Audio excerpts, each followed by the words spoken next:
Sweet. Good for you. Yeah, good for me. Welcome. We're here to bullshit. Nobody's listening anyway. That's well, okay. Maybe somebody is. We got one guy, and that's probably my brother-in-law. He watches every Or it's episode. Jens. Live. He was. Oh yeah, he Does was he? giving you shit. Yeah, my brother-in-law watches every episode live, and my Nice. sister. So my eyes are all buggy. They're dry as shit. What are you doing? I can't hear you. Yeah, no, Jesse's not my brother-in-law. That is true. Although, do you want to be? Oh, there we go. I can hear you now. Sorry. You can see this is amateur. Alone, so I was like trying to scramble to figure out how I was gonna, what I was gonna do for filling content. Well, I know. I'll go to the gun bench. Oh crap! I just made a mess. You want to say hi to my boy? Come here, Con. You always wanted to be on the podcast. Now's your chance. Come here. Oh. Say hi. Hey, Con. Who's that guy? Is that John? Yeah. He says hi. Hi, Connor. Okay, I gotta shut the mic off. Or the camera. Pardon me. Okay. So what'd you do today, Sean? I went to your house. Yeah, I saw you there. I went and I picked up that RCBS hand primer because I had a bunch of brass that I erroneously thought that it was faulty rims, but apparently it was just my Lee hand primer. So It's just shitty tooling, is what you're telling me then. Yeah, the shell holder was having a bitch of a time. Like every time I'd try and put a shell into the onto the shell holder or a case on the shell holder, the rim would get jammed up, and I'd end up scraping my knuckles on everything. So there's that. But then you got me on that RCBS one, and it works like a hot damn. Yeah, well, it's the answer. I'll be honest with you. It is the answer as far as I'm concerned. Yeah, we're doing the podcast. So, right now, in fact. Yeah, right now we're live on Right the air. now, in fact. We got 10 people listening. I don't know who the heck has this kind of time on a random Tuesday To just come hang out. Apparently 9 people do. Silvio to listen from to a couple Abbotsford. of talk on the radio about nothing. Yeah, that's right. Okay. Silvio from Nice. Abbotsford. Thanks for joining us, Silvio. Todd Wilson, Jesse DePlani. Who else we got on? Sound off like you got a pair. Yeah, I turned my picture off, Tom. Thanks. Anthony Wood, what's So, up, brother? for those of you who don't know, this is what Sean was talking about. This you guys on the live stream. It's the RCBS hand primer, and this one here has the automatic indexing holder for priming brass. So no need for shell holders. because yeah, and because I'm Mr. Moneybags, I got 2. There we go, 2. One's for small and one's for large. that's what she And then said. I use 6 different kinds of primers. So it's 6 different primer trays, and each one's labeled small rifle match, large rifle match, large pistol, small pistol, large rifle, and magnum rifle match. So anyways, that's the reason why my peer pressuring of Sean to buy decent shit instead of borrowing Lee shit from somebody else is the way to go. Yeah. So it's my Rick's fault. here. It's my fault he spent $100. Rick. Hey, Rick. Yeah. Hey, your dad wants you to show off his new 12 gauge. Oh, done deal. Just a second. So, Tom, the reason my camera's off is I'm in my bedroom and my wife is going to be changing shortly. So, deal with it. Anyway. So here we are. Dad's new. Well, it's actually not Dad's new 12 gauge. It's Dad's old 12 gauge repurposed. So Ah, it's got a buttstock that folds, and it's shortish. I haven't managed to drill the end yet to put the bead. This is the bead that came out of the barrel. So Yeah. well, this is that's one of sexy. This is Mossberg 500. Dad was asking me what shotgun should I buy, and we discussed it on the phone, and I convinced him that he should just buy a folding stock for his 500. And, Yeah. this is an ATI, and Dad I think got this from Al Flatterly's, or whatever. They're already somewhere, and Time. it looks Go. kind of badass. So, what did Kurt? In our group chat, Kurt you called it sexy, and Kurt says it looks like a fuck you, and I said it looks like a hate fuck you. It's like a Canadian version of the Spaz 12. So here's the cool part. You measure the overall length of the shotgun, and that tells you it's got to be over 26.5 inches long, and that mark right there, if you can see it, you can't, but right about here is where 26.5 inches long is, and the barrel is 18 5/8 of an inch long, so it's just a little over 471 millimeters. So it's legal on all counts. It's got a folder, and it's also got auxiliary ammunition on the folder, so which is kind of cool. Nice. So Is it metal construction? it folder? is, in fact, high quality polymer construction. I'm not. You know what? I shouldn't say high quality, because how high a quality can it possibly be? The company that made it is now out of business. Well, It's an ATI. oh, okay. It's an ATI folder, and Dad was looking on the website, and I told Dad, I said, Dad, maybe you should get two. That's So- right. And give one to Because me. they're not being made anymore, right? Look who showed up. And a wild Kurt appears. Oh, what's Sorry. shaking?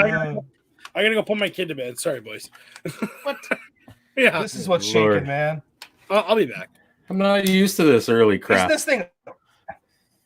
Yeah, I literally had had my last bite of supper and then ran out to the garage. I didn't even have time to get ice into a glass here. Speaking of which, there they are. No, I was just thinking I haven't got a beverage either. I was thinking I rescheduled to 8 because I was like, I'm not going to get anything ready here by 8. Too late. Just bought that this week.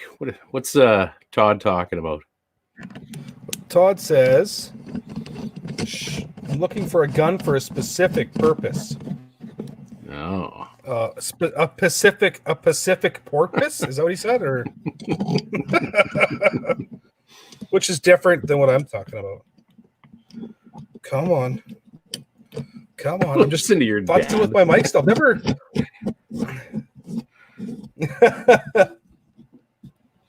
Oh, Doo-doo-doo-doo.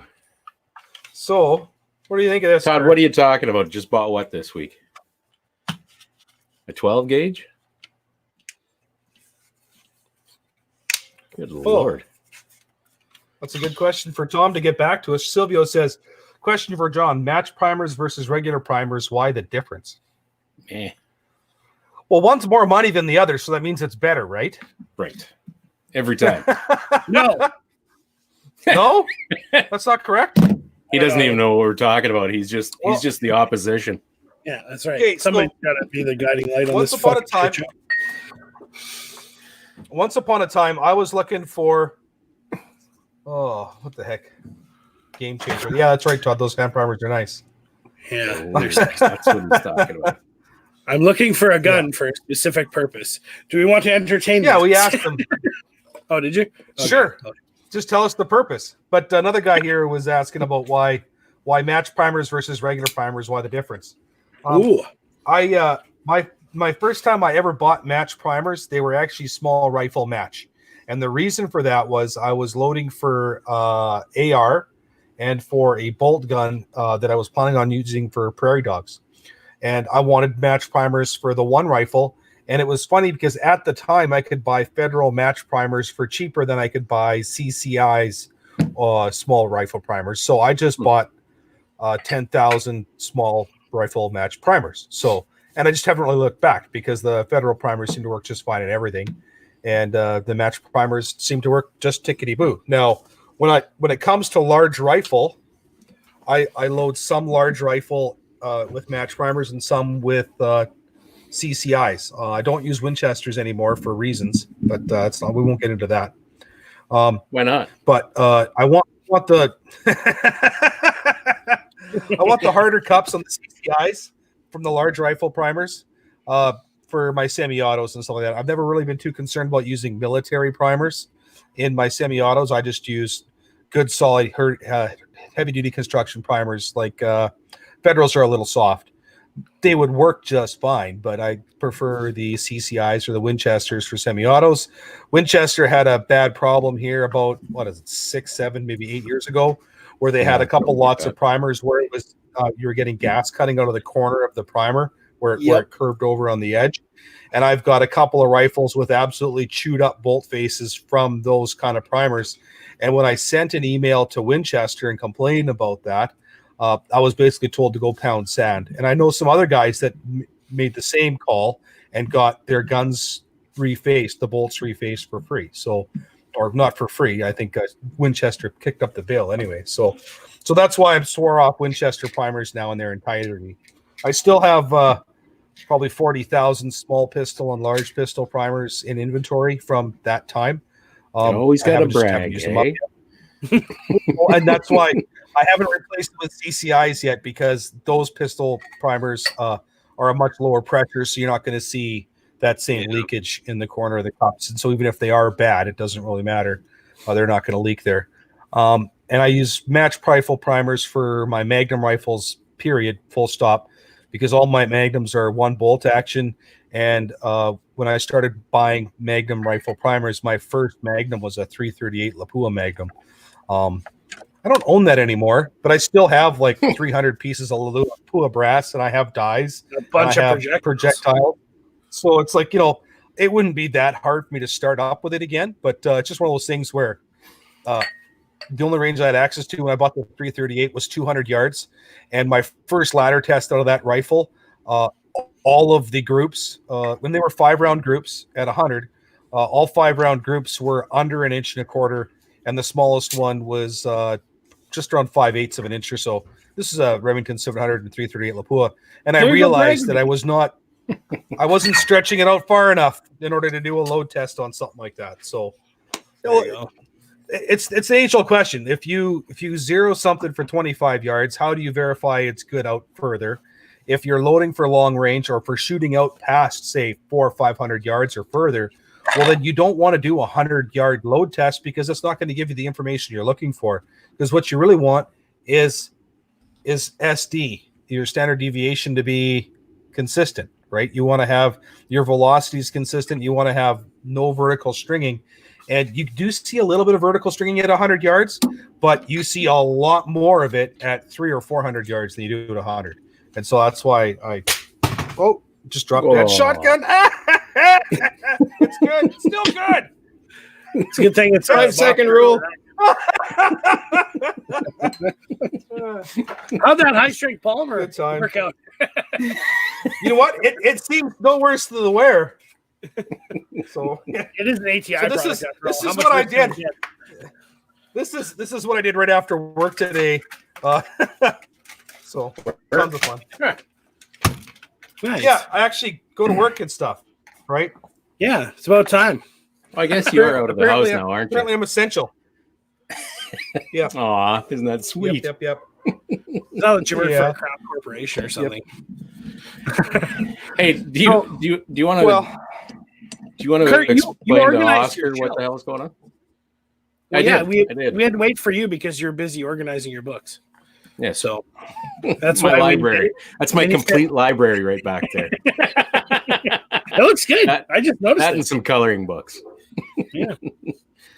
Good job. Yeah, I got tired of finding a place to put my manuals every time I looked at them and set them down and started reloading. So out of hell with it. I'll put it up there. And then, of course, tonight I was caught with my pants down, and I didn't get a rifle up there or any sort of firearm at all. I know. I wasn't even going to be on this. Terrible. John was like, Yeah. "Oh, I'm the only one on here." Gotta go. Well, I Yeah. saw that. Like literally, and I got here like a minute and a half to spare, and I'm like, oh crap! I just finished eating. I run out to the garage, fire everything up, and I'm like, oh crap! I'm gonna have to relocate because the internet's shitty. And I'm like, am I the only fucking one here? And I'm like, fuck it, Speaking we're of shitty rescheduling for internet, 8. Does my camera look all like crazy right now? Is it going all bonkers to you guys? Or is it just me? Not Flickers a little Seems bit fine. here and there. Yeah, Maybe I'm being haunted by the ghosts of reloading past. maybe you're being watched. Oh, of course we're being watched. We're on the internet. There's literally 20 people watching us right now. So on top of the government, 18 now. much. I'm not sure if that's what he meant, but yeah. Yeah. Hmm. So, Kurt, what did you get up to today besides pay your bills? Today, I actually gouged out a stock to start to bet it, and I actually went to Princess Auto. I had to get the hell out, and I found little a really small die grinder. It's corded electric, but that's fine. Okay. It doesn't have a whole lot of grunt, but it's good for the fine work around the around the action screw holes and all that kind of stuff. So it's that Graybo stock that I bought a while ago for my Surgeon Action 6.5 Snuffleupagus. Well, nobody's ever seen it, right? So, so I'm just getting that But prepped we've up. all seen stuff like it. Well, seen you stuff have, like but not the people in the neighborhood, you jackass. Go along with it. Yeah. It's been a while since you've seen Sesame Street, hey? Hey, John gave me a bunch of dead hand power tools today. Yeah. A bunch of what power tools? Like, you know those Makita 12 volt and like the DeWalt 12 volts with the thin batteries or the small Yeah. batteries? Yeah, He the gave me like old school. 5 or 6 dead ones. And I'm just going to go get them fixed. Why not? Getting them fixed might be. They were might $100. cost more than- They cost me $100 13 years ago when I bought them, Sean. And I'm like, I have no idea if they work or not. I'm going to throw them away. What? And you're like, I'll take them. They're yours. That's right. That's Hey, right. there's Yasser again. Yeah, from Morocco. Whoa, my camera's Morocco. fucky. What the Yeah. hell? Bye, Sean. Camera's on. I'm still here. Camera's unplugged. Yeah. Nobody wants to see me anyway. Thanks, John. Yeah, Mikey says there is a shortage of powder. Like I was even asking about Varget and today, and there's none. Like TNT won't even order it for me. So Todd says he wants my my Hodgdon 4350 or my IMR 4451. He can't find any 4350 right now. I actually offered that 4451 to him. I'm like, now I'm thinking, maybe I shouldn't do that. Hold on. Wait. Oh, speaking hell, of John ripping darts on air, Luke says, holy shit, whoever says the first 2 weeks of not smoking is the hardest can go fuck themselves. Well, that's because you're watching John rip cigs and enjoy every drag. So, anyway. Oh, and some delicious rig hand brun. Oh, nice. What about you, Sean? Oh, I'm not drinking nothing, but today I did some running around. I got up bright and early this morning. I drank throughout the entire day. I don't need to drink now. That's right. You're not wrong. No, I didn't. I was a safe, good little boy. But I got my order of Black Sheep Brass today, and my 223. Yeah, how's And that Brian is a stud, man. The guy who owns that company, like, because I was hand priming him with a Lee hand primer, and we kind of touched on it a little earlier, but the Lee hand primer has a shell holder, and you put different shell holders in for each size of case, right? And so mine, I'm doing the shell holders are also proprietary to Lee. They only fit their shell holder.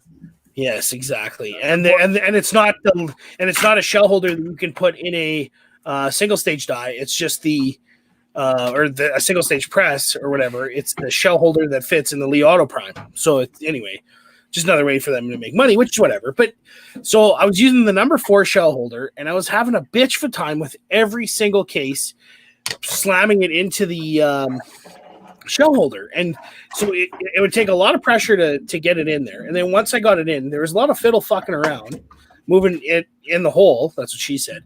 To get a primer to seat. And then I would have to use extreme amounts of pressure to yank it off the shell holder, right? So finally, after about 20 or 30 pieces of it, I emailed Brian, and I'm like, Black Sheep.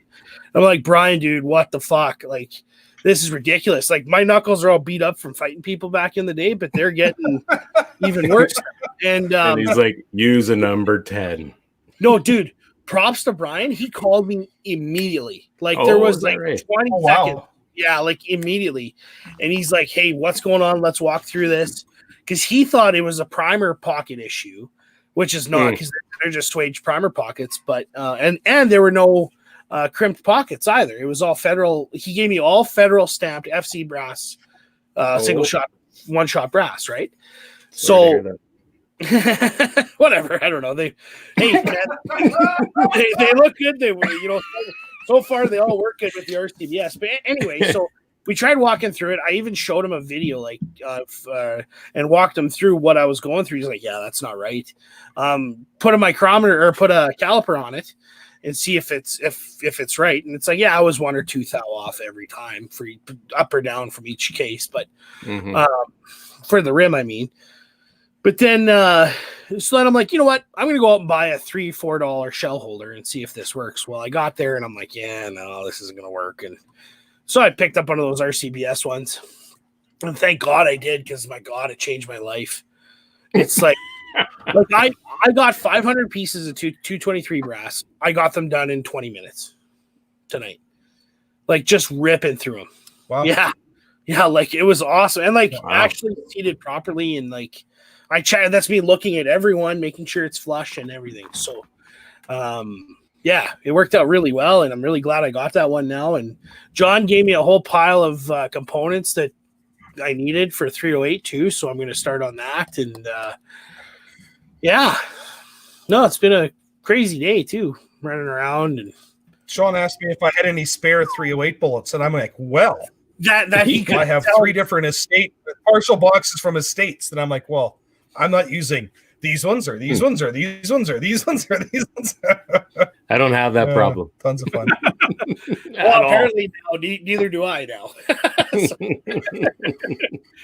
But yeah, well, no, like it's serious. Like somebody at the club would pass on or something like that, and there's a couple guys at the club that seem to disperse club members' estates when that happens, right? And yeah. John, do you want these 308 bullets? It's a box full of like miscellaneous partial boxes of bullets and stuff. Do you want these bullets? And I'm like, sure.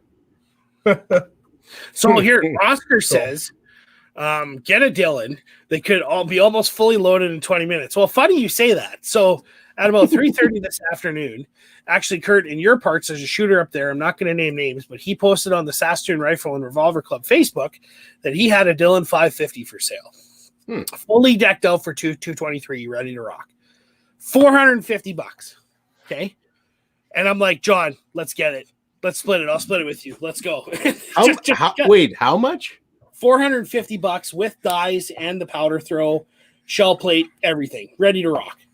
You're kidding. No. And so me and John are like, oh, I don't know. And then John's like, oh, I don't know. You still kind of owe me money. And then John's like, whatever, just do it. So it's like, okay, message him back. I was like literally 2 to 5 minutes late. It was gone. So I'm like, So I would have made a trip up to come see you, Kurt, but we might be doing that anyway. But and then so Oscar says, get a Dillon. They can be almost fully loaded in 20 minutes. You're not wrong, but I blew up a gun with my Dillon, so I'm essentially using it as a single stage right now. So anyway, so here we got one from Yasser here. Something I have no idea what the hell this even is. Lobayev. I'm gonna have Lobayev SVLK 14S is able of a distance of nearly 2 miles. I'm sure he means nearly. Yes. I'm positive he means that. Is it a 14 mil? I'm looking. Do some interning. Might My seem dad to says indicate 308 that. reloads for Dad, and I responded to Dad that don't worry, Dad, you're covered. I didn't give Sean the good bullets. Hey, there were some others in there. Yeah, it's definitely a 14.5. It's like an anti-tank, anti-material rifle. That's cool. Wow. Well, What's 50? Jens, look at What's a 50 cal?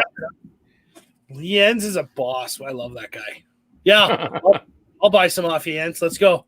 Hey, wait, you have to replace that pound I gave you already. So Oh. You accept bits of string? Yeah. No, but I do take partial trades of Dylan 550s. I haven't told you guys about this guy yet. You guys seen this guy? Ooh. You can't see that worth of crap. Oh, is that So your that's fancy my action? Alaska Tough 22. Yep. So I Don't decided they to take upgrade to a 30 MOA rail. No, they take proprietary 25 rounders, but the regular 10 rounders fit. But I decided I wanted a 30 MOA rail for the top of the action. And of my regular 1022 action, instead of 20 MOA, and I wanted a 30, right? So So you're cleaning up the I was shop. looking up. Here's the factory Ruger action, right, with the 20 MOA rail on there, and I wanted to go a 30. Well, I paid $140 for this 20 MOA rail, and then I was looking at another $150 for a 30 MOA rail.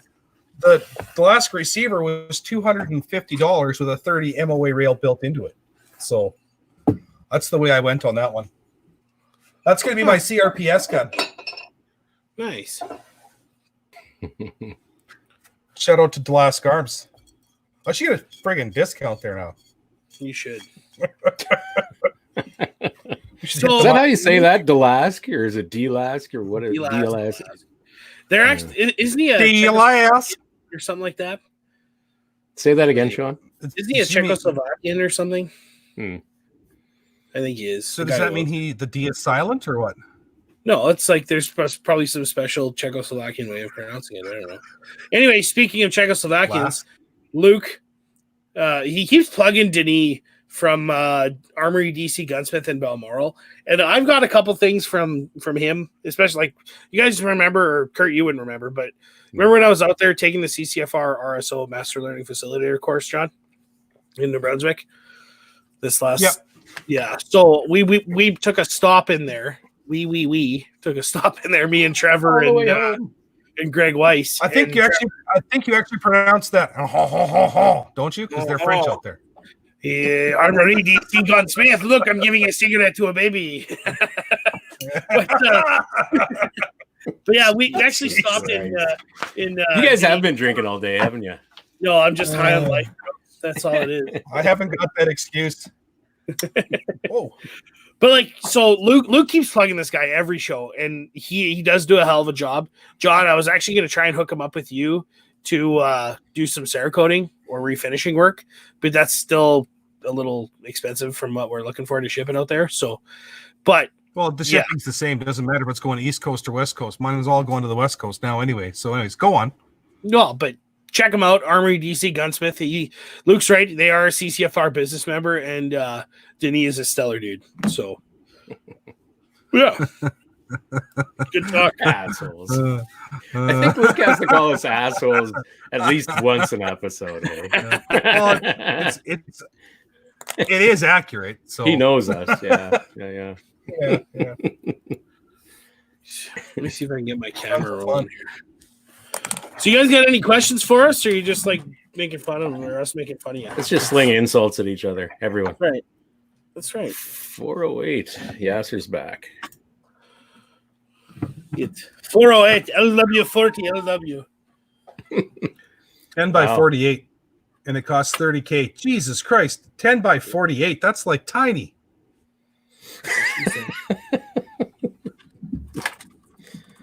Well, considering the King of The 2 Mile 408. stuff and the 375s and that shooting in that, I would assume that a 408 could. 408, that's Well, 408 Tri-Tac, right? Yeah. It's one of the up and comers. 416 as well. But I think I'll the bet you Yasser 548 doesn't know about probably- our King of 2 Miles over here this No, I don't think fall. he does. Probably not. He should come over. Probably not this fall. Yeah. Yeah. No, The is it a COVID 48 mil case, Sean? That new Yasser Arafat killer thing? I don't know. My camera's still fucking. Yeah. That- That's all right. We can still hear you. yeah. Well, I don't know if you want to hear me. 408 LW 40 LWL LW. Yeah, hells yeah, Jeremy. I think honestly, I think it's time to just pull off the Band-Aid. I don't know about the rest of you guys, but I'm kind of done with this Yeah. whole shit. Let her buck.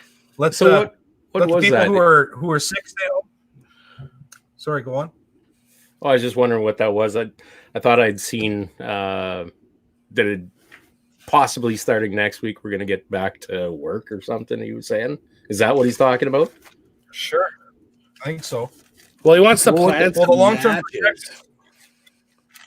He wants The to do long-term projections for the COVID was that if we keep up with the social distancing the way we have now, we're not going to hit our peak till September. And I don't know about you guys, but we're already in pretty dire straits here as far as the economy goes. Yeah. You string this out till September, Hmm. we're fucked. Like we're talking probably a decade to recover. Whereas right now we're at the very least. we're looking at 2-3 months right now to return to pre-COVID levels of economy. And yeah, I don't think we'll ever get back. Yeah, to providing a 2008, whole but lot that's of not- things line up. Yeah. Providing we Yeah. get some fucking pipeline and some production out into those pipelines, and somebody goes and muzzles Russia and Saudi. What do you think Speaking the of- chances Sounds of like that they- happening? Something I can talk about. Sorry. There we go. Any By dry the way, fire Sean- training systems. Todd, so we got to keep up with these questions because we got to keep it going. But Mantis X, check out the Mantis X system. It's amazing.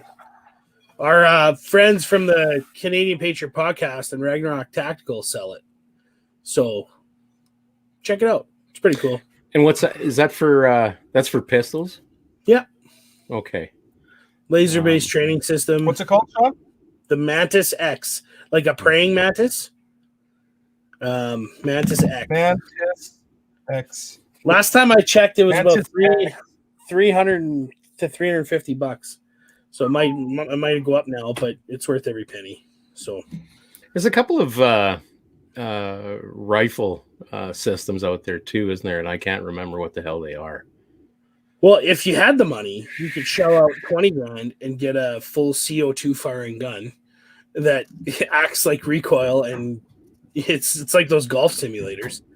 But that's a little intense. If I Jens, won- you hear that? That's going on our wish list for when we win the lottery. we'll put it in the pro shop Man, at the range for rifles. Yeah. I'm not sure if Todd saw my video I posted in response to Rod Nips posted this morning on Facebook. Oh, yeah. This is a good one. Just wish you'd put some pants on. That's all. Yeah. What were Pants they? are Were they overrated. Were they your Scooby Doo's or Spider Man? Oh, those are my Duff beer. Those are my Duff beer. My Oh. Duff beer. Man, Duff it's Light thrusting and in the Duff direction Pants. of the problem. iTarget Pro. Cert, There's yeah. another one out there. Jeremy, Cert is a good one. Yeah, it is too. Really, just load up some munitions and just go to work on the wife. That'll work well. Yeah, and you're talking about how Don't long do it'll that. take our economy to recover. Yeah. Yeah. What the hell? Good Lord. Yep. Get out. What's a CERT system? Simulations? Is that what that's your No, title there? that's Cert's a laser-based system. What's that IOR or something, isn't it? Jesus. For rifle training. I don't know. I just work here. Why the Mantis, Oscar says. I just picked one up. Can't say I found it that useful. Was trying to use it to break down my draw. My draw is super consistent, just slow. So I don't know which part is slow. Everything. Go faster, Oscar. No, the Mantis is meant to help you with your trigger break, right? So Yeah. that's I don't all think it's it's going to for. help you with the draw much.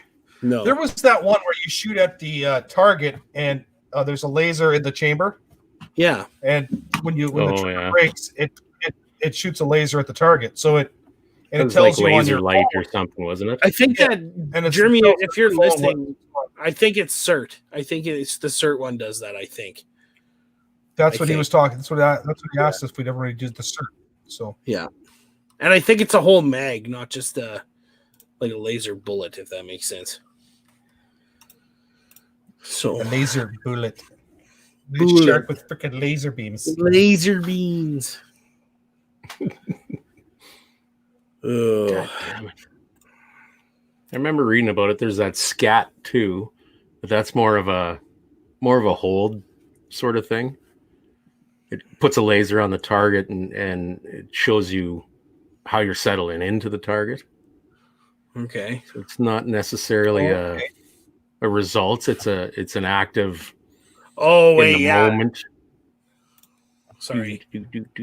So Jeremy does say CERT is a dummy gun. So you actually replace the whole gun with it. So that's right too. Okay. Oh, IOTA. Isn't that what it's called? IOTA. IOTA.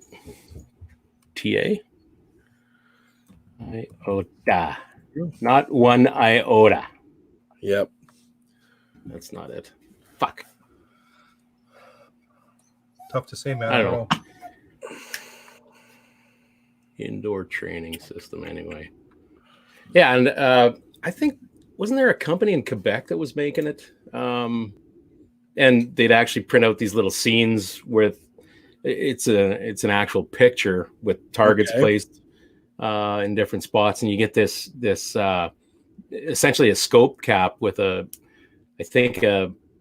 just a round hole in it, I believe, and it acts as an aperture for that lens, and it allows you to focus really, really closely, reportedly anyway. Okay. So I don't know. yeah, Todd, I'll have to look into that deeper. I know I've looked at it several times and thought that'd be a pretty neat thing to have. Mind you, my basement is only like 20 feet long, so it feels that way anyway. Oscar talking about the Mantis X again. Really, if you're going to be dry firing for competition, you can buy those little mini IPSC targets, and you can set them up as a stage on a wall or something. And actually, a really good shooter who's I don't think he's won nationals, but he's come close. Corey Lawrenson, Tuna. That's what he does. Is he'll set up in his kitchen or in his bedroom and put different targets up, and then put a mag in with a dummy, rack it, and then draw beep, and then he'll time because he has his timer sensitive enough to pick up the hammer dropping on his open gun. So it'll pick up that click, and then that's your first shot, and then you just pretend to go through the course, and then moving around and go through the course that way, right? So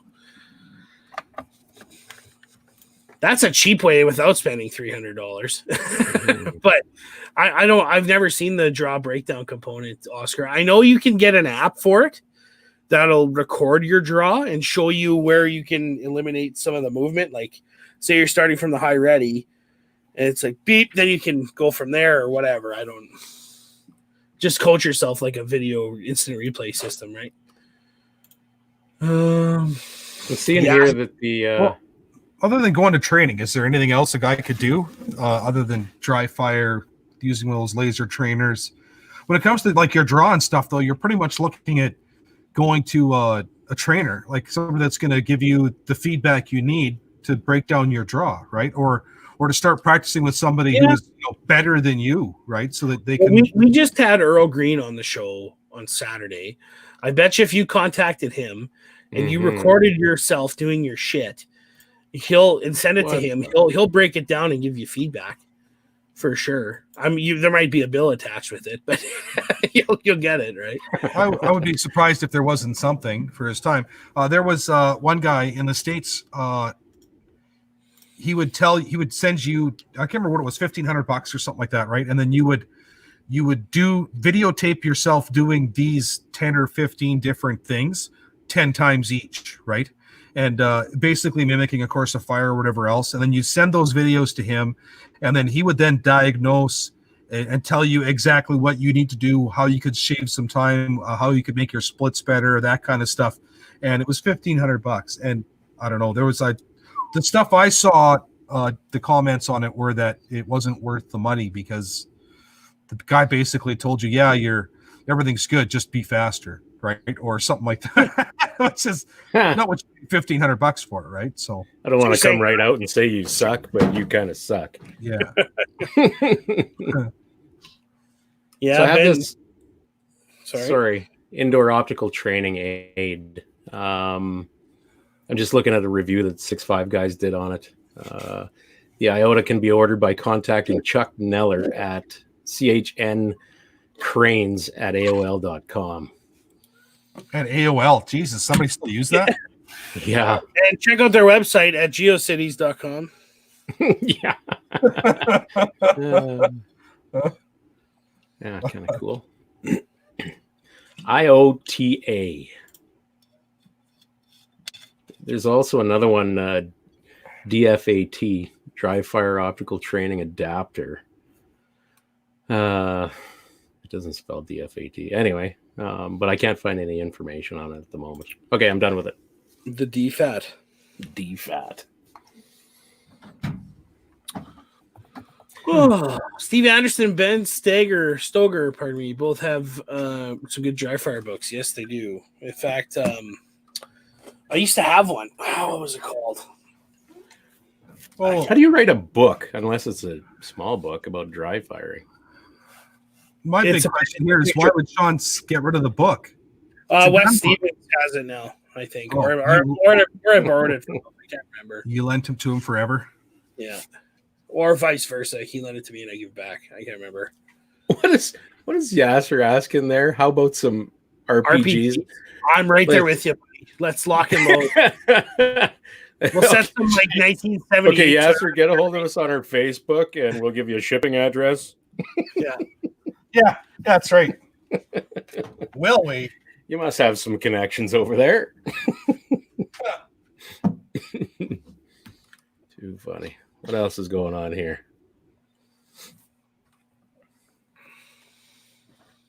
Kurt, you don't want to say how 6'5 Rouster shoot.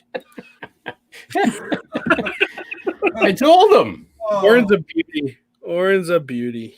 Where the hell is it? I don't know. Here's the one and only ladder I did. You see any of that?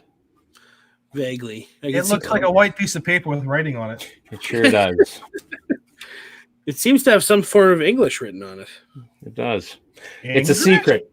It's soon to be revealed. Maybe this weekend I'll actually get something sorted out with it. I got a bunch of I have a bunch of 140A Maxes loaded up for it so far for a ladder. And, Cool. Yeah. Hopefully get those pounded off this weekend if Mother Nature cooperates reasonably well. Isn't that cute, hey? Where's my other guy? 6'5 Rooster and Papa Smurf. 50? Yeah. That's awesome. Speaking of Papa Smurf, I put that fire forming video on Instagram the other day. Okay, yep. And there's a buddy of mine that chimed in. Nice beard. He says, I miss mine. And I'm like, yeah. The only problem is all that white along the sides and on the front there. I'm starting to look a lot like Papa Smurf. I'm not so sure it's as cool as I think it is anymore. Just for men. It's not just for your beard anymore. Oh, yeah. I don't put any products on this. Nothing other than dye, wax, and lead. There you go. So have you guys ever decided to do a Wildcat and then you sit there and agonize over it for days and days and days and hours before ordering a barrel and stuff and custom reamers, only to find out that somebody's already done it? You shut your mouth, you son of a bitch. I'm not talking about that. I'm talking about my awesome Wildcat that was the 30-06 case with a 7mm bullet. Really? Yeah. It took me, it was like 4 or 5 days, sleepless nights, fucking agonizing over ballistics tables and ballistic values and charge weights. When did you do this? The year I bought my 280. And then oh God. My next serious consideration of a Wildcat was a 7.62x39 with a 338 bill stuffed in there. Oh, good Lord. I thought that would be just absolutely phenomenal. Because the case, like here's a 300 blackout right beside it for comparison. The blackouts, they're both the same length, right? What do you want in a 300 blackout? Nothing. Oh, it's a dummy. I was thinking about poaching moose and stuff. Anyways, but they're both the same length, and you look at them and you just know that there's more powder inside that 7.62x39 case, right? And I was like, wouldn't it make a lot more sense to go subsonic with a 338, like a 300 grain pail or something like that, versus a 220 out of this thing? But yeah, it's the little things. It is. Why can't you guys just do it's already been developed? Like, fuck. That's insane. They wouldn't have anything to talk about. This guy. That looks like I'm not going to make a penis joke. It looks like a what is? Oh, is that 243 super short? It is 223 WSM necked up to 6. God, wow. What a monstrosity that thing is. Yeah. How do you like them apples, hey? But you know, the random shit a guy finds when he's cleaning up, because I cleaned up this weekend, like something hardcore, right? So I'm just my looking dad at was different. all fired up to get those Lee shell holders, and I called him on the way home saying he didn't have them. He was kind of bummed out. He's like, "Oh." What probably happened is I probably sold them with my Lee Heimer hand primers back in the day.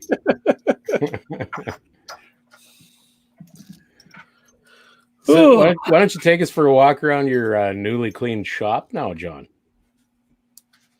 Well, that's where you're at now, isn't it? Yeah. I was thinking I would do a tabletop something or other if you two fucks didn't show up, eh? So Aw. Well, we can leave. Right. Sorry to steal your thunder there. Oh, Welcome to Casa Lejeune. I'm gonna have to make this desktop operation somehow mobile. Just a second. Just put it on the table. It's right there. Okay, That little folding table. Okay, we'll do that. Whatever. Fuck me. so that's That's the loading command bench. center. This is the loading bench. It's a little cluttered now because I've been moving stuff around as we talked and stuff. That's This the is, least cluttered I've ever seen it. Yeah, that's what I Yeah. said. Well, just a second.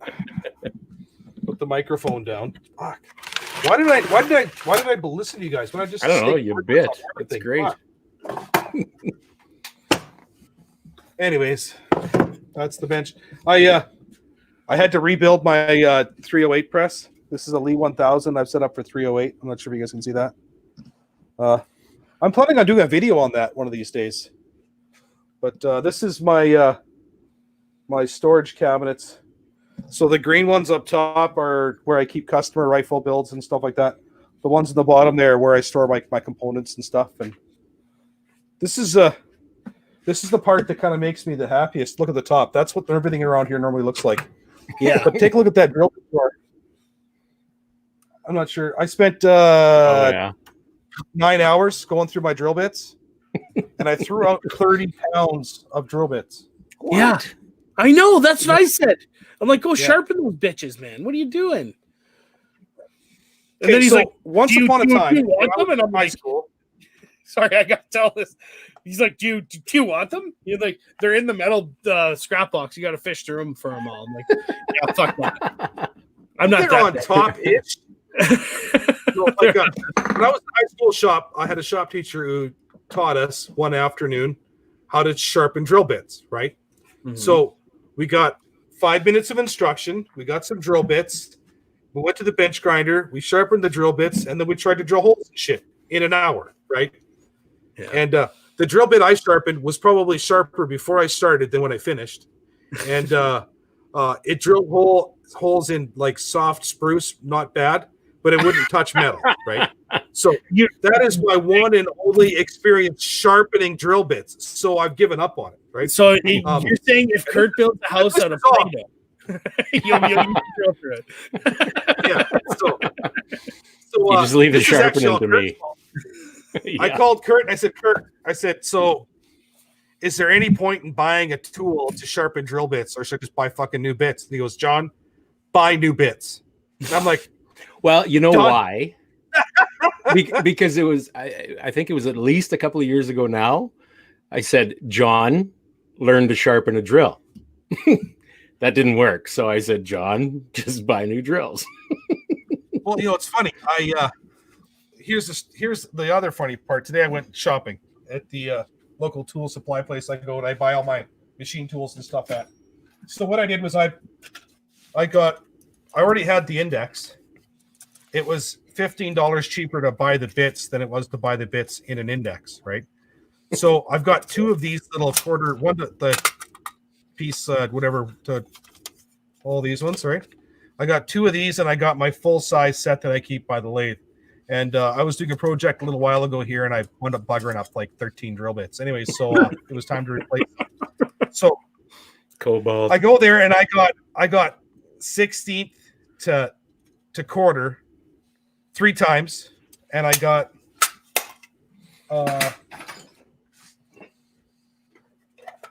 this would be the third time of 16th to a quarter, and then there was 3 left in this row that were still in one piece, and these ones are all still good, and then I bought some other stuff too because they gave me time to walk around the store while they were filling my order.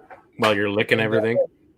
Yeah. I had to make sure to lick my fingers as I turn the pages, that kind of thing, right? So, anyways, but yeah, I went up spending like $280, $290 there. So, anyways, I asked them about a tool to sharpen drill bits, and they told me that there's the one guy behind the counter who's actually a welder by trade said he sharpens drill bits all the time, and he said there's a knack to it, and you got to flip the wrist just right. You know what I mean? And Steve, what the fuck time did you guys start? 7:30. Yeah, we like to keep everybody guessing.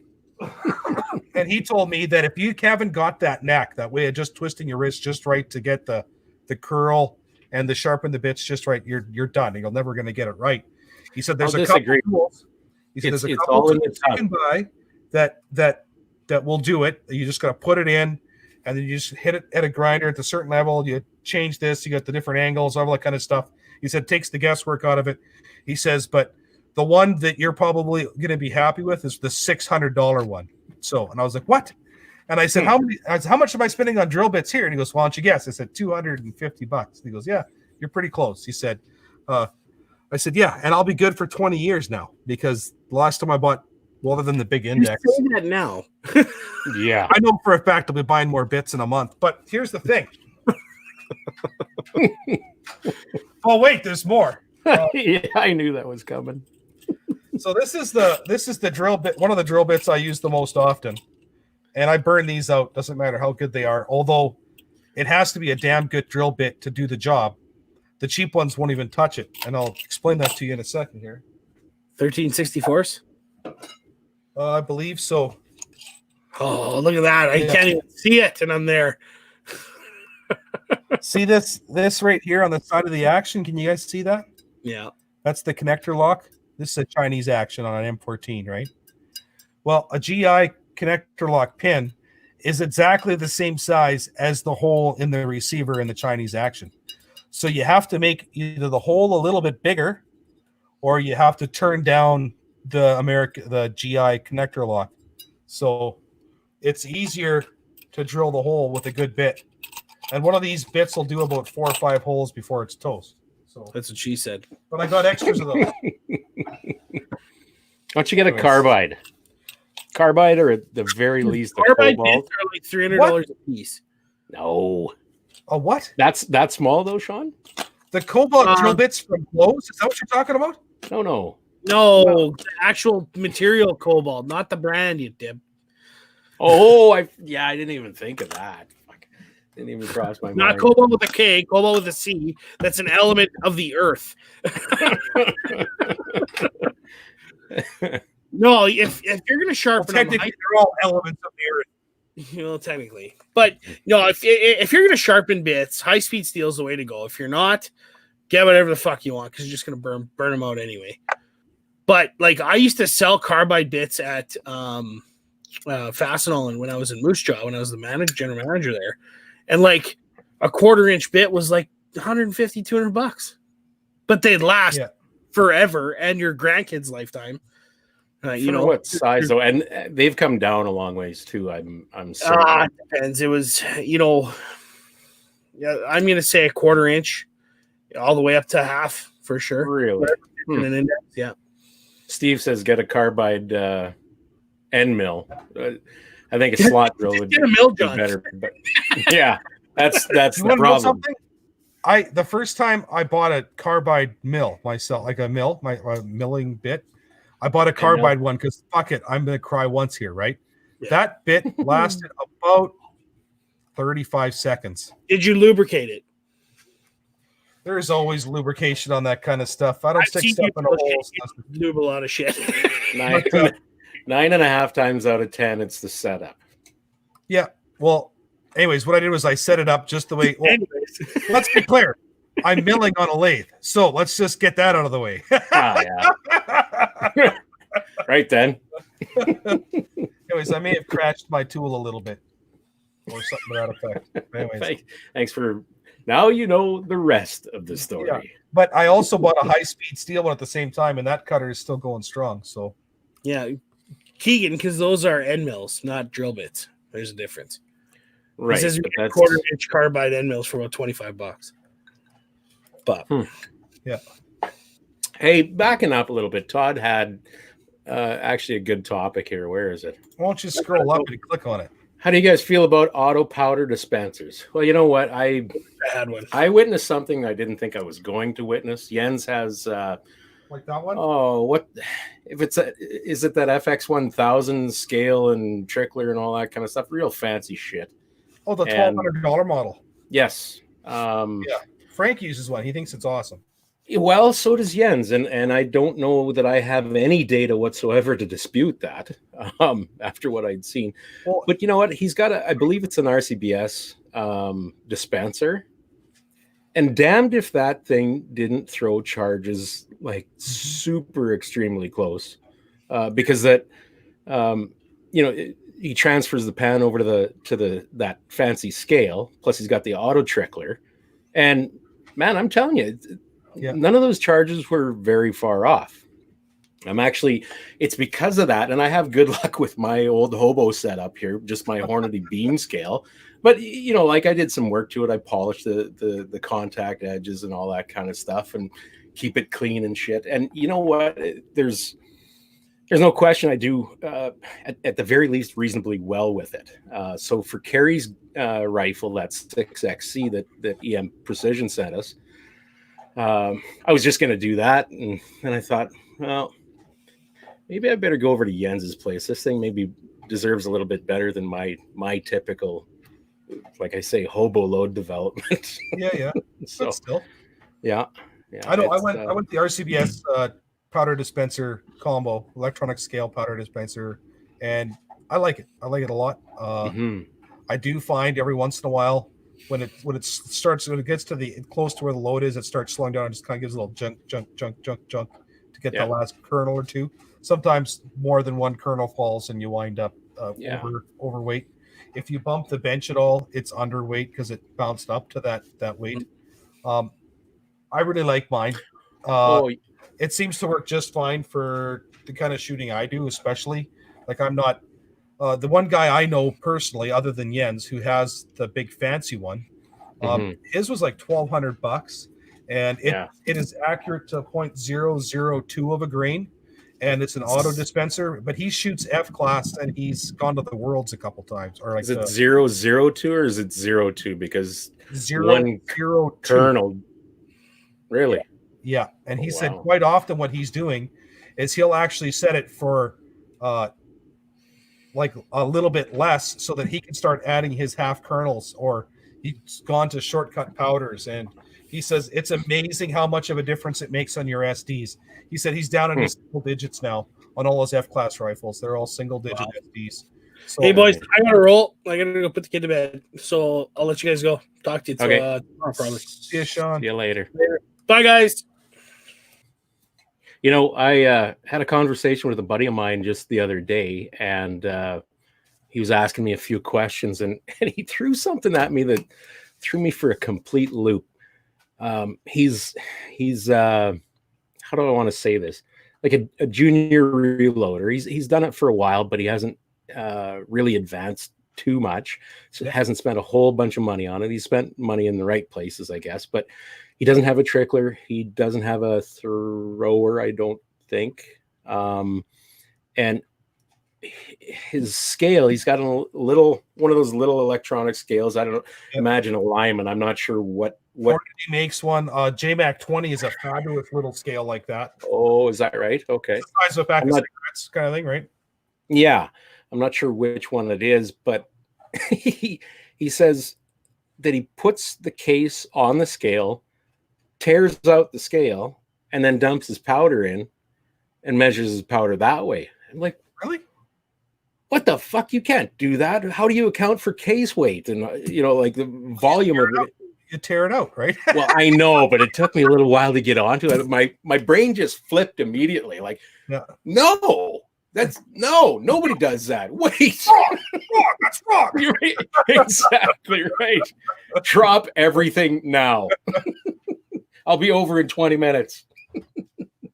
But yeah, it's just because I'd never even conceived of anyone doing it that way. It really didn't compute. But holy Christ, that's got to be clunky and slow. Yeah.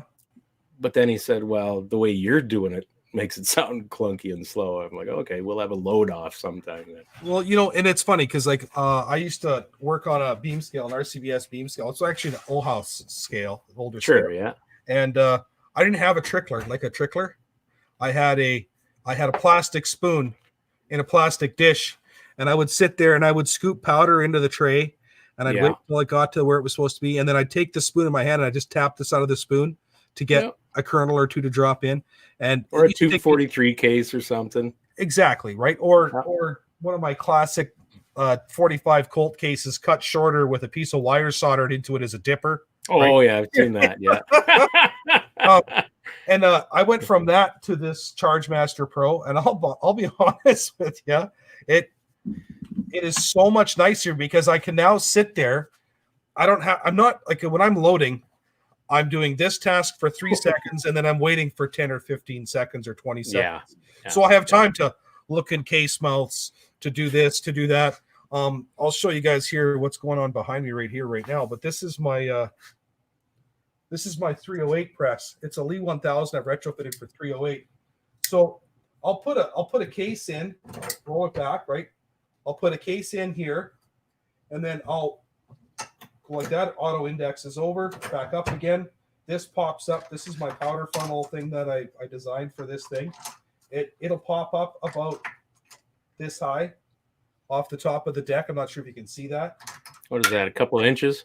About a 3/4 inch and a half. 3/4 inch to 7/8 of an inch high. And then I'll put the next case in here. And then my powder measure at that time was usually done throwing a charge. I'll check. I've got a pair of tweezers here in case it throws a little bit heavy charge. Then I could grab a kernel out of the pan and drop it in the discharge bowl that I have beside the press where you unload the press when you're done loading or whatever, right? And then I'll dump that powder charge in here, and then I'll roll the handle again. I'll come back up, put another shell in here. I'll have seated a bullet here at the same time. And by then, the powder charge is pretty much done. There's maybe 10, 15 seconds of standing there looking at everything, and it does it all one after the other, after the other, after the other. I can throw 243 dies in here. I can throw 7-on-8 dies in here and load it the same way. One thing I have learned is you can't use this press for resizing 308 cases, but that's a whole other story. But that's how I use my charge praster more than anything else. Or I'll have my load blocks that are up here. I'll have them on the bench filled up with cases that are primed, and I'll just sit there and I'll throw charge after charge after charge, and it's a lot more consistent. I tried going from the old beam scale to a powder thrower like the RCBS, where you have the handle, you turn the handle, and then boom, you take that case or that funnel or whatever else, but I could never get consistent charges out of there. I was always either chronically lower, so I'd have to try dump into the pan, weigh the pan, trickle in a couple pieces of powder, and it was way more screwing around. I bought that machine. The dollar was at par.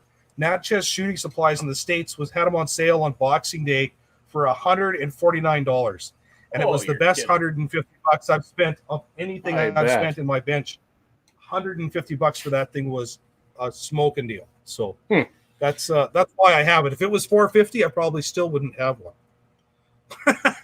Yeah. Well, I've got the. What I know now, I'd spend the $450. But yeah, no kidding. I've got the Hornady powder thrower, just like that RCBS you described. Really, same type of thing, and I don't know, it's been good to me. I find that with the bigger stick powders and that, I've got to be within about an 1.5 to 2 inch level in that thing to get bang on consistent powder charges, and still there's a little bit of variation, so I'll throw a 0.5 to 0.3 grains under my goal charge weight and then trickle the rest, and it's just a regular old Hornady beam scale. And I think they're both they got to be getting close to 20 years old. I don't know. It works for me, and I'm pretty damn quick with it. It's all I've used for the last 20 years, really. So except when I get spoiled and go over to Jens's house, or just have him load my stuff. That's always the worst day when somebody's got better stuff than you. It's like, hey, can I come hang out? Wait, you want to watch No. Yeah, right. Or that too. Yeah. Oh, so what's Oscar say here? Oscar says, John, how many times have you left the drain open on that powder measure when you tried to fill it? Don't ask why I ask. I know exactly why he's asking. My response, once a month ish. Is all that the right? fucking time. Oh, it's almost as bad as when you get your first natural gas barbecue and somebody tells you, somebody much more knowledgeable than you that's made this mistake, and he's trying to tell you to don't do what Johnny Don't does, and turn off the gas. Every time before you pull your food off the grill, you open the lid, you turn off the burners, you reach behind the barbecue, you turn off the gas, and then you take your food off. Do that every time. One of my coworkers about 2 weeks ago said that, you just group chat middle of the I think it was Sunday evening. Oh shit, just realized my barbecue's still on. Oh, that's not so bad. Oh, yeah, shit. I barbecued on Friday. Oh my goodness. A little Lit though, or yeah, lit. Yeah, so left it on all okay. weekend. So, but I've done it. I've now gotten into the habit more lately because I've done it so many times that I turn it. Well, for the longest time, if I was doing batch loading for something like 308, where it's the same powder, and I'm doing more than a couple hundred rounds, I would leave powder in the hopper because I'm only going to get like maybe an hour and a half, 2 hours a day where I can actually load, right? So if I'm doing that many rounds, I'm looking at a 3, 4, 5, 6, 7 day project. Well, there's nothing worse than getting interrupted in the middle of that and then forgetting about it for like 4 or 5 days, 6 days, 7 days, and coming back and oh shit, there's powder in the hopper and what powder is it and all that kind of stuff, right? Like I think I told you guys the story about loading up the 150 BTSPs in a 308 for my ranch rifle, and I knew for a fact that my load was 150 grainers, and I knew for a fact the powder was Varget because there was a pound of Varget on the counter. It was 4 months later, and my powder hopper was still full of Varget, or half full, had a little bit of Varget, not very much. You're But I had loaded kidding. 180 grain bullets on top of a 150 grain charge. So at least I caught that. And I caught that because I was going to load some 243 Ackley. And I went, why is the Varget out? Why are the 180 grains here? I haven't loaded 180 grains in like forever, right? Yeah, And I'm like, yeah. I'm looking around like, what was the last thing I was loading? Mine's just kind of slowly churning away. It was for the scout rifle in October. Oh no, it was the scout rifle. Like last month, I go and I grab the bullet Right. box, open the lid, and that's why I write a date on the load label. Yep. October, Yep. September. It's February. Oh my God. Yeah. And then you reassess your life. What have you been doing, man? Yeah. 4 months. I've been spending way too much time with my family. I've got to cut that I shit know. out. Garbage, man. Garbage. Reassess. All right. Oh, Steve took the load off challenge completely left. Thanks for that, Steve. load Dirty off. minded old man. What are we loading? We're off. Masking tape and labeled powder hoppers always. Yes, no kidding. Yeah. Well, the funny thing So is, I've at the end of the never gotten into that habit. Like I've got some bounce sheets wrapped around the plastic hopper because it really knocks down on the static electricity. But Yeah. I've only ever had 1 pound of powder because this loading bench is so small. I really don't have much room on it.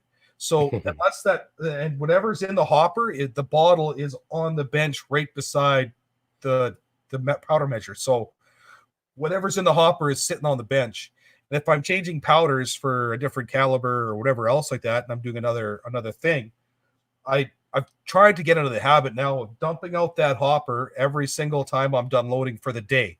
Whether I think I'm coming back the next day to do some more loading, I started unloading that hopper. I had to get a replacement hopper because I left some bullseye in there one time for a week. And the bullseye like melted right into the plastic of the hopper. It didn't hurt the powder, the reservoir in the bottom, but that clear hopper on top, it melted Really? inside that. Yeah, bullseye of all things. I couldn't believe it. So Wow, no kidding. yeah. Hey, what's that word that describes something that attracts water? Is that hydroscopic? Sure. Is that what that is? Sure. Anyway, that's Or you what could call powder it- is, you know. You could just call it rust. You leave it unsealed and it Well, you and I had no, you conversation. can't. Rust requires iron. You know, I had this discussion in the past, and we both think fairly highly of Ganderite on CGN. Like, I've never met the man. I don't know what he looks like. Yes. But he's always been spot on with his knowledge and the reloading form on gun nuts. And if his story his story does kind of ring true, some of the stories he's told, but he worked for DuPont for years by the sounds of it and did some very interesting shit. And whenever he gives kegs of powder he talks about, not just jugs. Yeah. Like fucking kegs, drums. Oh. So whenever he tells a story, I pay attention. I read what he's written twice, that kind of thing, right? He said the one day, and you know what, in honest retrospect, it rings true. Whenever he gets an 8-pound jug of powder, he immediately opens it and separates it into 8 single-pound containers and labels them. Because he said powder dries out. So if you leave your powder in the hopper for even 2 days or a day, it will dry out and it will burn faster than the burn rate chart that it's actually for, because it's dried out. It'll oxidize. He said that's why he separates his 8-pound jugs into 1-pound jugs, so that when he's using 1 pound of powder, it doesn't get too dried out. Because every time you take the lid off or pour it out or whatever, load your hopper and then unload your hopper, you're letting the air work at it to dry it out, right? And it actually made a lot of sense, because I can in a couple different instances in my loading past, I can remember cartridges that mysteriously got way faster, right, than I was expecting. Ever heard anything like that? Any of our listeners heard anything like that before? Yeah, I've heard of older powder getting faster. with age, but I didn't think, and it would make sense if that was drier. But I always thought that powder, or maybe it's only certain types of powders, were, like I said, hygroscopic. There's Cal. There's somebody who'll know. Yeah, All depending on the humidity, which makes a lot of sense. But Mhm. I kind of wonder if it's not necessarily humidity per se. We'll call it humidity, but I don't know if it's actually, water humidity in the atmosphere that is the concern. If it's off gassing, maybe. I don't know. I don't know enough about powders. I know. It shouldn't be, because it's supposed to be reasonably stable in that form, right? In solid form. Yeah. It's supposed to be stable, but it is exposed to the elements, not sealed in its container. Yeah, of course, it's going to take on different properties after a while, at least. Yeah. I don't know. Interesting. Steve, 1 pound is 47 rounds in my rifle. Well, shit, 1 pound's only 283 rounds of 223. Like, I think you're doing it wrong, Steve. Yeah, it's chambered in $10 bills. Yeah. So Francois says, I went online today looking for a Radian Report Lite charging handle and could not find it anywhere in Canada. Well, I don't know what the heck you're talking about, so I would imagine that that's the case. Radian Raptor Lite is what he's trying to say there. Radian Raptor Lite. My internet's being really slow today. Charging handle. Optics Planet. I didn't search Canada. I just wanted to see what the heck it is he's talking about. Sorry. Steve, I'm assuming you're talking about that 375 snipe tack. That sucker's big. I gotta look into that thing. Like, say again, John. How many? What's the case capacity on something like that? Like, how many grams of powder goes in there? Fuck, what did he say? 100 and was it 120 something? I think. And what was Cal saying the other night about his the 375 masturbator there? He's looking. Isn't it 100? He's looking for a Raptor charging handle. Oh, that's kind of what that indicates. I would say. Yeah. What's a Raptor?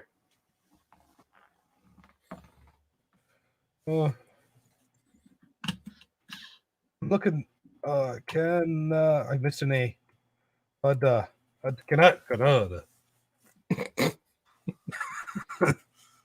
Canadian safety source. 149. Huh? Well, that's what Francois Radian Raptor. That's what went online today looking for a Radian Raptor Lite. Fuck, my internet is slow. I'm on Wi-Fi right now. I'm not plugged in, so that could be why. Oh, shame on you. So, being an electrician, I would have thought you could run some cable out. I could remedy that. Don't get me wrong, but why?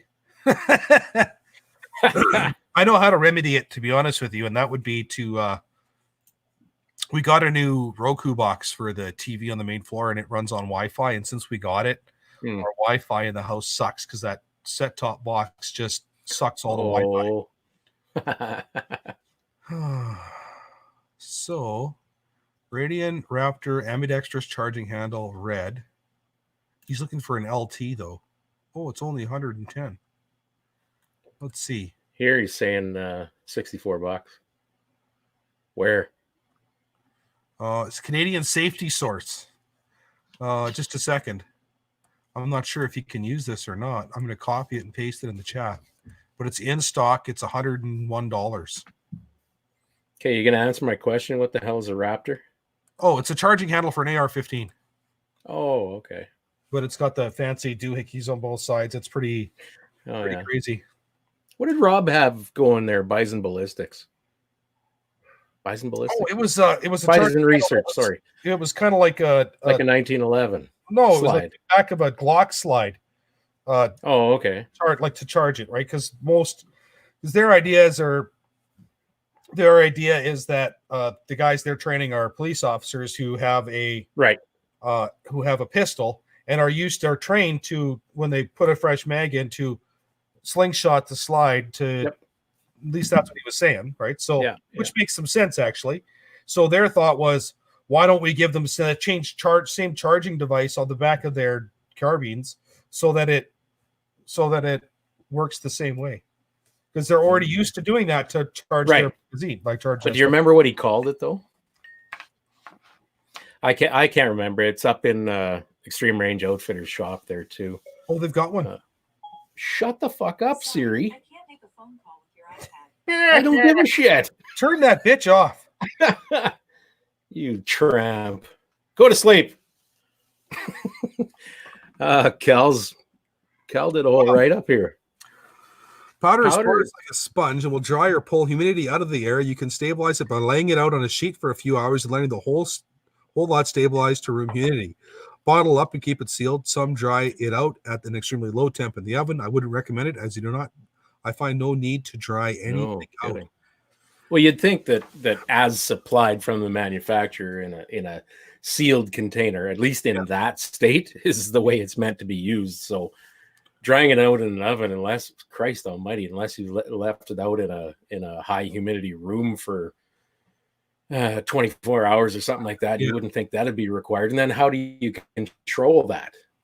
So you can dry it out. Anybody can dry something like that out, but Well, you to- could to dry it what out to a state? 10% humidity, I think is what. That's something that Oscar said here. We live in 10% humidity. Yeah. So that is the average humidity is 10%. So when you dry something Right. in the oven, it's going to dry it to probably 10% humidity, I would think. It's the same way you lower the humidity in your gun safe with one of those golden rods. It brings up the temperature, which lowers the relative humidity, right? So if you raise the temperature of the powder in a oven at say 150 degrees Fahrenheit, it will warm it up and it'll dry it out, right? It'll drive that Mhm. moisture out of it, right? So Right. that's how that works. I think 10% is the drier than a popcorn fart, as far as I can tell, considering you want your hardwood floors in your house to be at a 45% humidity, Mhm. right? Stable though. Yeah. So why Interesting. did it give me an error on the Facebook thing? Francois, did you get that link for the Raptor in Canada at the Canada Safety Source? To Canada? Canada. Anyways, all I did was I searched Raptor charging handle Canada, and that's the first hit. So, so yeah. So the Radiant Weapons site, it's Radiant Raptor would be Radiant. That'd be USD at $64. So you're looking. There you go. So he got her. Perfect. He's got her. Okay. Anything to help you out, we should call those guys and let them know they owe us a nickel.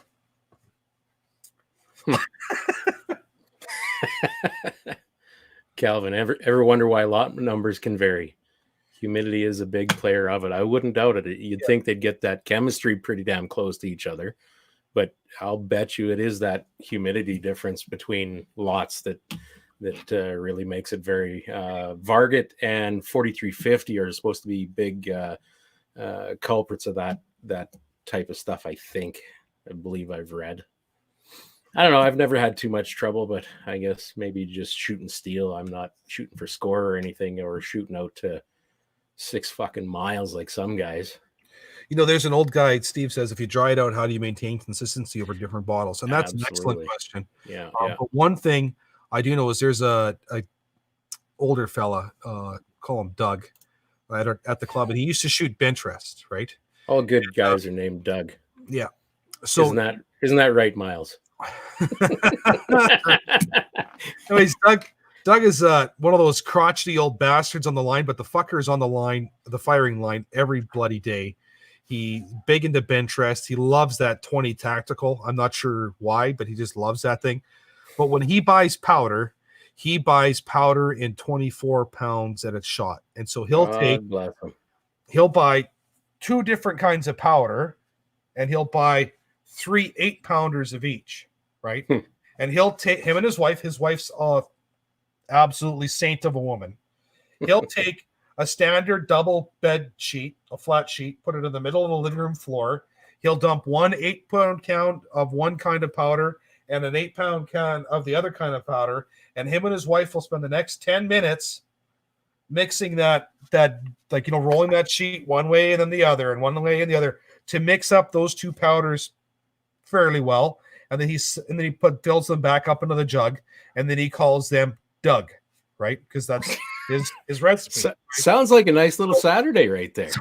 Yeah, he doesn't have to do that more than once a year, but anyways, he then stores that powder in those 8-pound jugs, and he said he puts them back in the 8-pound jugs, and he also takes them out of the 8-pound jugs.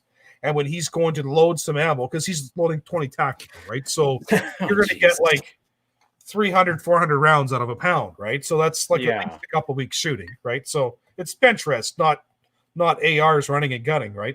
So he'll take the 8-pound jug and he'll pour that into a 1-pound jug and then recap that 8-pound jug, and then he then uses that 1-pounder till it's dry, and then he refills that 1-pounder from the 8-pounder, and he'll do that. So he'll have 50 pounds of powder almost mixed up. Good God. Calvin says I do that in a 5-gallon pail. So, but John, were you talking about two different powders though? Like just I don't know which powders. He never told me what his mix is, but say for instance, you wanted Varget and 4831, but you wanted both, and you didn't want to futz around with loading half a charge into a bowl, into another half a charge into the same bowl, mixing it up with a spoon or a fork, and then dumping it in your case, right? That's something I've wondered about, like the old guys that used to run bench rest, and that they talked about those. I can't remember the word they used. I want to say hybrid, but it's not a hybrid. A duplex load is what they called it. I've heard of those too. Okay, so you start with a pinch of pistol powder in the bottom of your rifle case. I don't know what it is, but yeah, well, that's what I was told. Was it was a pinch of rifle powder to really get things hammering to start with, and then you add in your super slow powder on top of that. So what you're basically doing is you're matching into a medium burn rate powder. Right. Why wouldn't you start with a medium burn rate powder? But, right. So those are the options that we have today. I can see guys doing it. Back years and years ago. 5 powders. You had 5 powders that you right. Yeah, 322 and 4831 fucking keg powder or whatever, right? You had whatever it was that turned into H33, 35. Right. Yeah. Yeah. Yeah. I was going to go somewhere with this though. You and I have had this, and I've had this conversation with somebody else too, but I can't remember exactly who it was. Maybe it was Steve.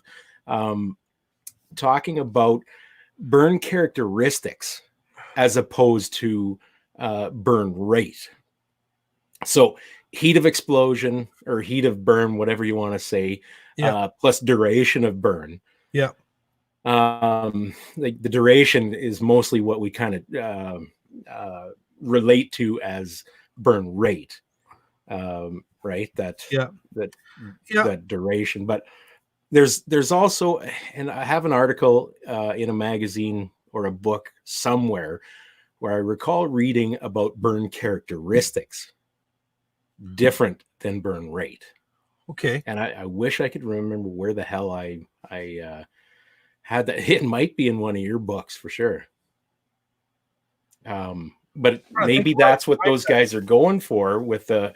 I think you're probably right. And that's like, let's face it, back when Sierra first started making Sierra bullets, he had 2 or 3 powders to choose from, right? And you weren't always sure what powder you were getting, because I don't think the factories were all that consistent either, right? And I think it makes a big difference, right?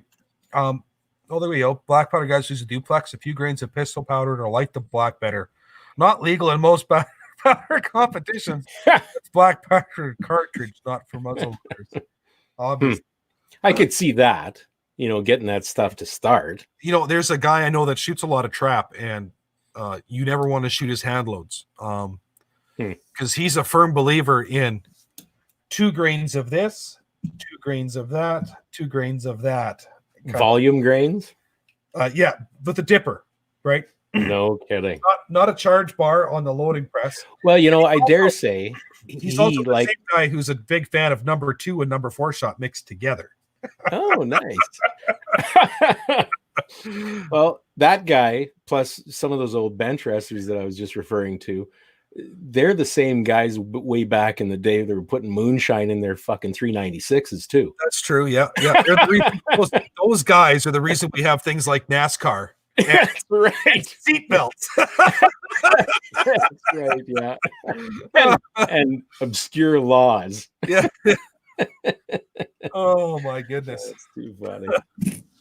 Well, you think they've had enough of us, John? Well, you know what? I've been standing here at the bench and I'm like, I should move or sit down, but that means I have to do something.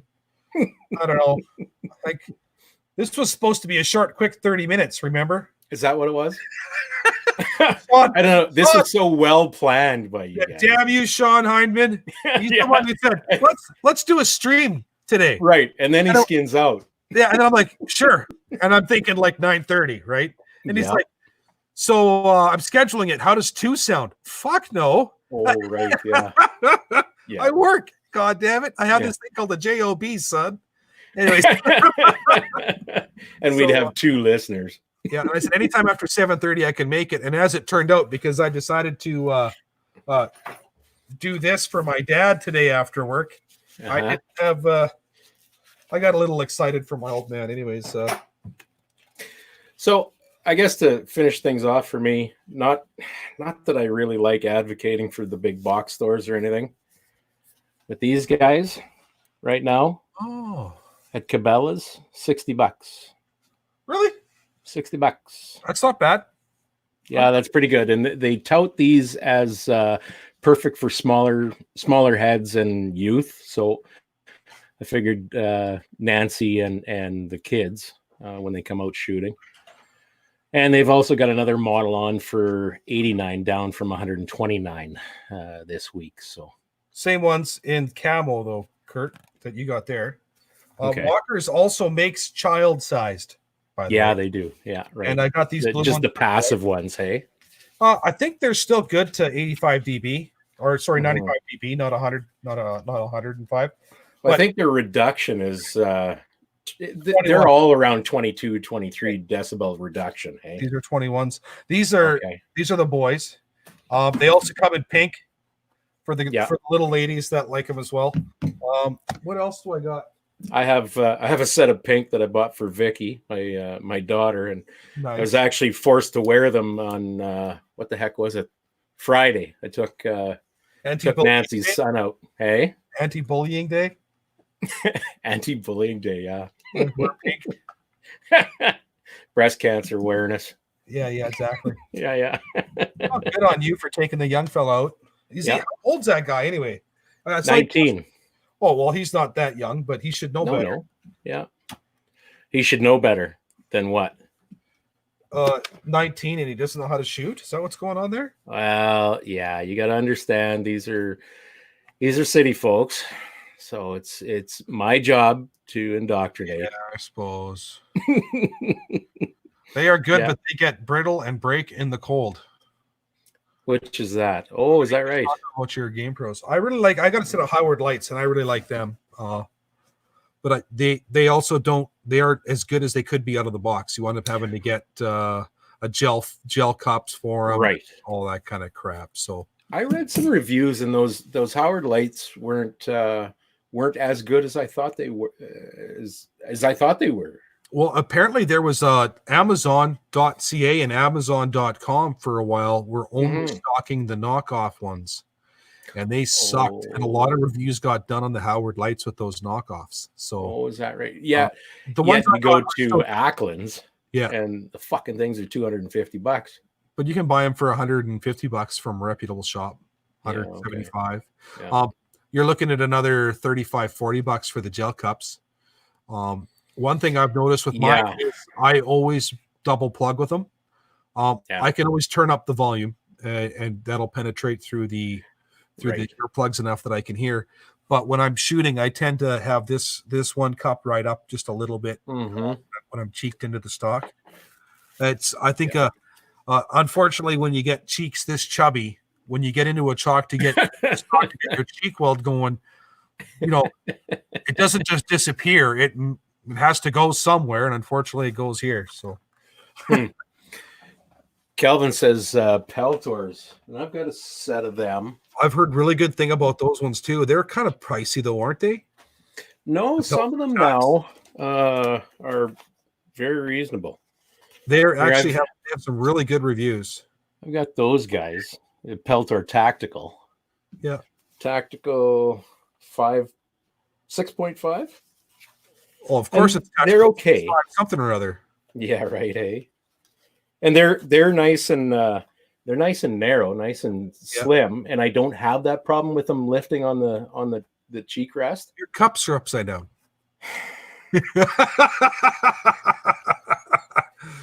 Boy, that's one. Oh, It should be two, probably. Cal says they're 160-ish. Yeah. Cal, take your credit card, order me a set, and I'll pay you back. Promise. Well, buddy. any reasonable man would. Yeah, you know I'm good for it. I'm on the internet.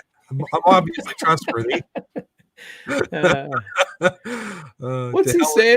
to hell with you guys. You can actually shoulder a long gun with muffs on. In ear is my only option. That's a problem too, and that's why I have to double plug on this side because I lose this one as well. But that's one thing you really have to be careful with hearing protection is that it covers the whole ear and it actually gives you some decent coverage right here. There's that bone there, isn't it? Yeah. That, And if even with plugs in, you'll still get permanent damage to your hearing Yeah. because of the bone conduction. And unfortunately, with that bone where it is, when you shoulder a stock and get your cheek on the stock, you're pretty damn close to getting some direct contact with the rifle barrel, or I mean with the stock anyway. Let's see a show of hands out there. Who has tinnitus? Yeah. It has nothing to do with the 25 years in construction. It's got to do with No. shooting, obviously. or about 16 years on a fucking WD9 international swathing and baling hay. My wife once asked me, how come I don't like going to concerts and stuff? And I told her, I said, you know what? I said, I get paid really good money to destroy Yeah. my hearing. I'll be fucked to pay for the privilege. That's right. Yeah.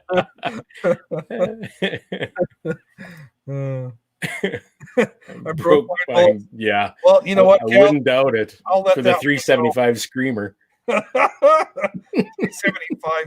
375. What credit card? Yeah. And then Steve, what? Wee. That's all he's heard the whole show. Just Yeah. wee. He's got the in-ear headphones on. Right up on high. Oh, buddy, you're not alone. I'm telling you that. Russ got the Walker Razor HD mics have to cover. What? Got the Walker Razor with HD mics to have to cover mics issue and tape while Okay, slow down. or turn away down mics. Whoa. With HD mics, full stop. Have to cover mics with tissue and tape while skeet shooting. Or turn mics way down to too sensitive to wind. Yeah. Yeah. Russ, 20 years construction, ringing ears all the way. Yeah, absolutely. 100%. $4. Steve, $4 a bullet sucks. Yeah. You and Cal want to play that game though. Yeah, you guys have it at her. Wow. That's why I bought a 375 mold to cast my own 375 bullet. Go to King of 2 Miles with that. Show up there with a 350 grain flat base bullet. Fuck you and your wind calls. Back in Act 6, I did this with my one eye closed and an arm tied behind my back. When your boss designs a bullet, you get some perks. Yeah, Also, I should imagine. Is he paying more or less than $4? Well, that's the thing with the exchange rate right now. Litz is probably like, nothing I can do. Sorry, bud. Yeah. Your money is like the peso. Yeah, that's right. Yeah, you bet. No wonder Mexico and Canada came to such a quick agreement, and us in the States didn't. Yeah, that's right. You know, it's funny, speaking of expensive bullets, you want to the most expensive bullets I've ever purchased were a buddy of mine wanted me to load for a 378 Weatherby mag for him. Mm-hmm. And he had plans to go to Africa. Yeah. And so I did some reading and I found out that the partitions and the solids, the Nosler branded bullets, all shoot to the same point of impact. So you get 25 375 Oh God. bullets in a box as opposed to Yeah. the 50 I was expecting. And the solids, you get 20 in a box, not 25. And the solids were $289 for a box of turned brass solids. And I was like, I know a guy who can spit those out of a CNC for less money than that. So, but Yeah.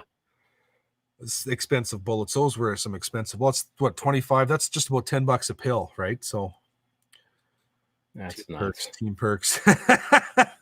Yeah. Yeah. No doubt. God bless you. Do it as long as you can, Cal. Silvio, for motorcycles, that's your own damn fault because you should have put in plugs. Yeah, I don't know how many people I've been sitting in front of a restaurant or something like that, and I fire up the motorcycle and I'm shoving earplugs in my ears. So I'm about to go down the highway, and some guy will come by and say, "If your muffler's so loud you need earplugs, maybe you should get a better muffler." And I looked at him, and the one guy I looked at him and said, "It's not the muffler. You can't even hear that on the highway. It's the wind that's blowing by your ears at 120 Yeah, an hour." I said, absolutely. "That stuff's loud." I said, "It's to protect your ears from the wind noise." He goes, "Oh." I was like, "What?" Carry on. Yeah. Oh, well. Can't shoot people, John. That's what they say anyway. Yeah. Oscar says those solids are ridiculous. Once she's shooting Barnes because Barnes bonded solids are way cheaper. 370 grain TSX and the 270 grain banded solids. Where would that box of bullets be? Good Lord. Barns are cheaper? Woo. No kidding. Well, they do have some big gophers out in Alberta, remember? Yeah. Didn't we say that? See that saber-tooth gopher? That's a 270 grain, 375 flat base lead projectile. It actually comes in at 270.1 grains of powder. Burnell Hardless is about 18 and a half to 19. It's got a crimp groove and 2 lube grooves. And Boomer's Molds, a local guy here in Regina who custom builds molds for the BPCR community, and he ships his molds all over the bloody world. He is world renowned as a mold maker. He had me bring my 375 down to his shop. He slugged my bore and then made me a mold that would drop the egg. I don't have to size these fucking bullets. All I got to do is lube them and shoot them because they drop exactly the size they're supposed to be. So I haven't lubed this one yet, obviously, but yeah, this is, if you want to shoot a 375 for cheap, this is the only way. You go get a $500 Mag 25 and you start collecting wheel weights and whatever the kind of lead you can, and then you make bullets, and that's the cheapest way you're going to shoot a 375. Oscar, I can push this bolt to 2800. All I have to do is powder coat it and then run it through a sizer so it gets back to the same diameter it is now. I was just going to say about powder coating. I noticed that in the Princess Auto Flyer, they have today or this week's, they have a little powder coating oven. I can't remember the dimensions of it. Essentially, it's like a microwave, but maybe a big toaster oven kind of thing. What do you got to take that stuff to bake that powder coating, the stuff that you buy for your bullets? 275, 300 degrees Fahrenheit for 15 minutes. What did you say? 375, 300 degrees? 275 to 300. Oh, okay. For 15 minutes. So here's the trick. You take my wife wonders why I always steal these things out of the recycling bin. This one's deep.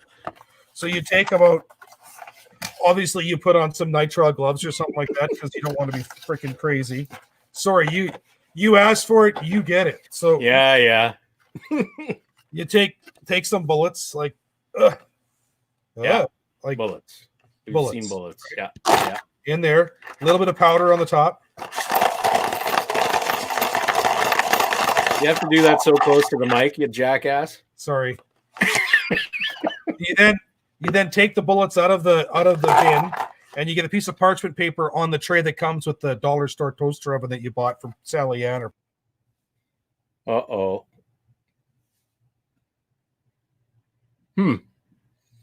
Way to go, John.